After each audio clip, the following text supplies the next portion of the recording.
Hey guys, it's Cindy, and I am here with more stuff that I got at a thrift store the other day.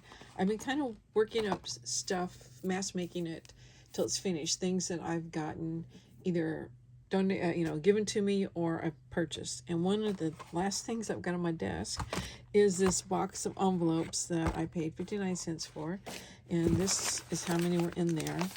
And I might keep a couple back just for if I need them for correspondence or paying a bill or something, but I'm not keeping most of these. And I'm going to make library pockets, and I got the idea from Rachel a couple of years ago. It was one of her weekly challenges, and basically she took a junk mail envelope, and I have some of those here too, and just kind of took a sliver off the top and bottom, and you can do it with a paper cut if you want. And then you have this back piece here, and it's better if it doesn't have a window. So like this one wouldn't necessarily work, but this one doesn't. So you have a flap on this side and you got a flap on this side, but this flap is way too big, so you just cut it off. It doesn't matter. Oops, see, that's really crooked. Doesn't matter if it's crooked unless you want to save this for something, and that could be a backing or something. So anyway, then the hardest part of the whole thing is lining up this fold here with this fold here, just so it's straight, and just whatever height you want. If you want your pocket higher up, or if you want this taller, taller. I've seen library pockets both ways. So, okay. And then we're going to cut off the top flaps just right inside the fold. If you've been watching junk journal stuff, you know about this sort of cut. We don't cut right on the fold because then it will bind. And you also take off a little slanted piece, miter it just a little bit. I guess that's what that's called, mitering it.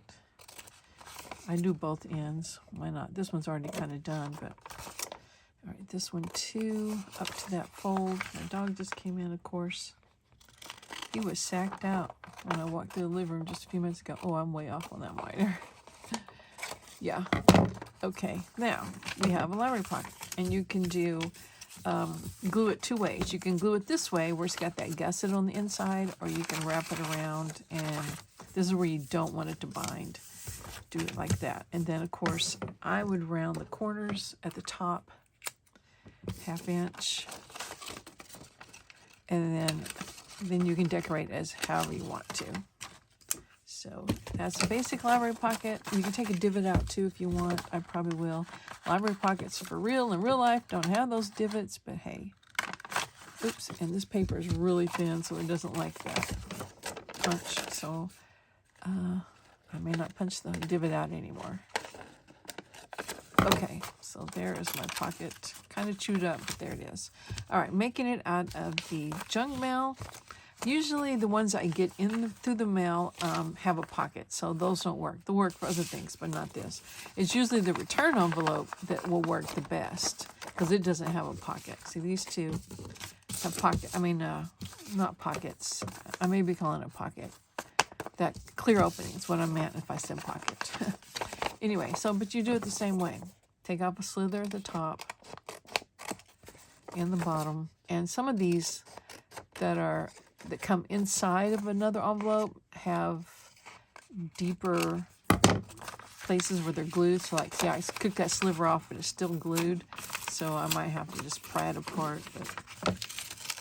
And I might have to cut it deeper, just whatever. But that really won't show. And then here's the flap that it's on this one side, which to me that's too big. So I'm just going to cut it down. And once again, it doesn't matter if it's straight or not. I will do this sort of project sitting in my chair after I've gone through the mail. I have a pair of scissors nearby.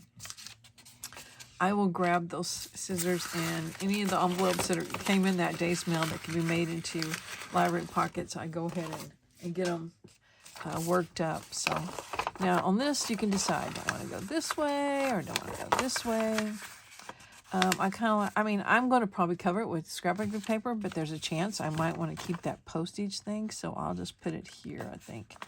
I'm lining those up and then trimming it again. So this is what I'm going to do with every one of these envelopes, I think. It's not like I can't get more if I need them for another project, or It's not like I probably don't already have more. So, and I'm just going to put them in my to-do box, and whenever I'm working on a journal and I need a pocket, I'll grab them out, and then I'll decorate them according to whatever that journal is. So there we go. And the quarter rounder. And I'm not going to do the divot on it. I'll wait until if I cover that with scrapbook paper, and that way that divot, the little hole here, will cut out better. So anyway, that's what I'm doing. I'm sure you guys remember Rachel making these. I love them. I don't know. See, to me, it's not straight a little, so I can just refold it if I think it needs to be folded better. So anyway, I'm going to make some more. I'm going to try to make all of these. Oh, I might go brain dead by the time I get all those done. But at least I will get a start, and I'll work up some of these that came in the mail. And the ones with the envelopes, I mean, I keep saying that. It's not a pocket. That cellophane stuff I will put over in I have a stash where I keep envelopes like this. And if I ever need one, I'll just go grab it. So anyway, I appreciate you guys hanging around and watching, and I will see you in the next video. Or 2 or 3, or maybe I'll see you next time I'm on YouTube. Maybe that's what I should say. I don't know if that's straight or not, but it looks pretty decent. So I'm going to go ahead and cut this one, then I'll turn the camera off. So if you want to watch it one more time. I mean, like I said, this is nothing new. This has been around a long time. One of the first things I learned was making library pockets, not making them out of envelopes, but just making library pockets. So, fun. Okay, that one's already got a little miter, so I'm not going to do it. And so, I would probably do a variety of some of these. Some made with gussets, and some just made with it on the back side. So just a variety. So anyway, thanks for watching. I will see you guys later. Okay, bye. Continuing the video, I thought I would go ahead and decorate one on camera. And here's the one that I kind of messed up on the little divot. So we will try to make that better. Maybe. Who knows? Anyway, so the way I do it is because I'm lazy. I just take a piece of paper that I like, and I just kind of cut it larger than I need. And then this one's easy to cut because it's got the lines. And then I just take the glue stick and glue the whole pocket. And the thing about this is you have to be conscious of what's right side up and what's not. That little divot hole helps me know which side's right side up. But if I had a pattern that, I would have to remember, it's folding up like this. I wouldn't want anything to be upside down. That's what I'm trying to say. So anyway, I just put this on here, and then I take my scissors and just trim up anything that's too wide. And I'm just going to cut across here, including where that little hole's at. And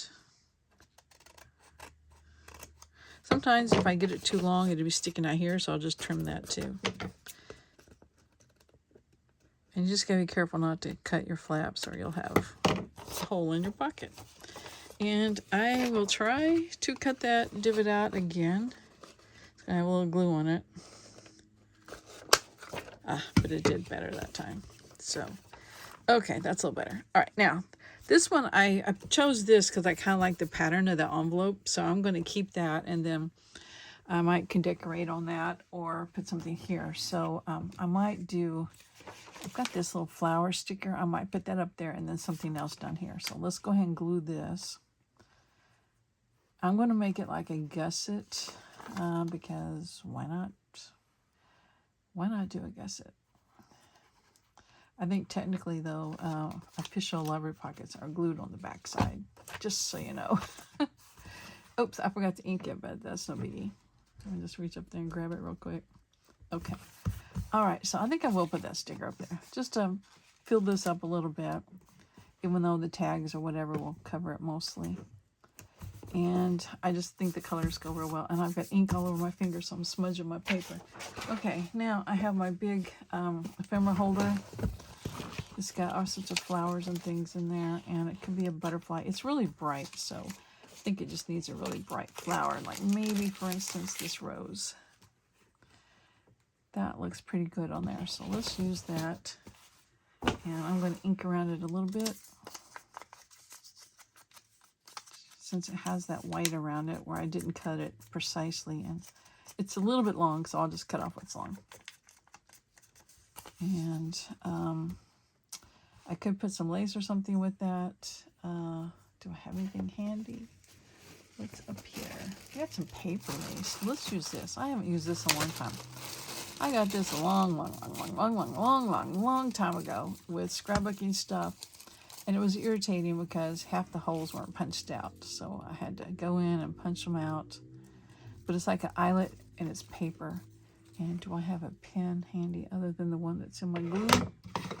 Which I don't have in my glue at the moment. Here it is. So poke a few of these out.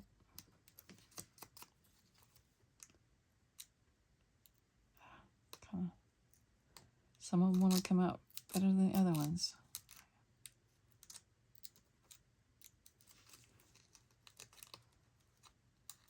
Little ones.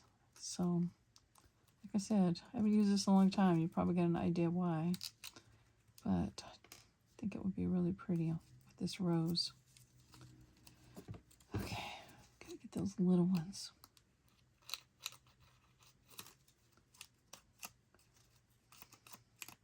Okay, I'm thinking about going up that way and then just having this lap over it. So I need to cut it fairly straight. I'm just kind of eyeballing it.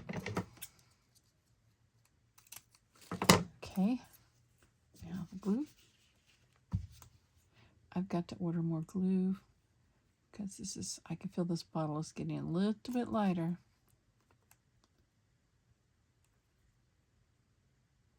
I have no idea where this came from because I don't know if I bought it like at a thrift store or scrapbook supply. Like I said, it's probably 20 years old.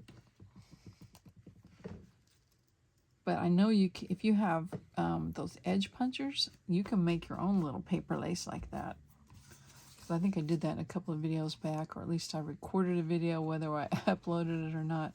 I think I have like 3 or 4 waiting to upload, so they may or may not be in the order of which they were filmed. So I need to do that because I'm getting ready to be busy again. Kind of had a quiet week this week. And then, so we can have daisies and roses on the same pocket, can't we? Yeah, tomorrow I'm driving. They're putting a tombstone in for my brother-in-law. Going there for that. And skipping family reunion. My husband's family, because it's the same weekend, but it would be double driving. So, and then going to a scrapbooking convention, actually. They're having one in Denton, Texas, so I got tickets for that. So I'm going down there. So it's just a madhouse. And then, I don't know. It just seems like there's so much going on. I can't handle any more things because I just want to come in here and just kind of piddle to get my mind off of it because it feels like I have to organize everything and get this ready for that and that sort of thing. So anyway, that's enough whining. And I hope you like these pockets. Oh, and I decorated a couple more too off camera. So, yeah, this one's one I did not take the divot out. So I might, no, I won't try it. So anyway, okay, thanks for watching. I'll see you later. Bye.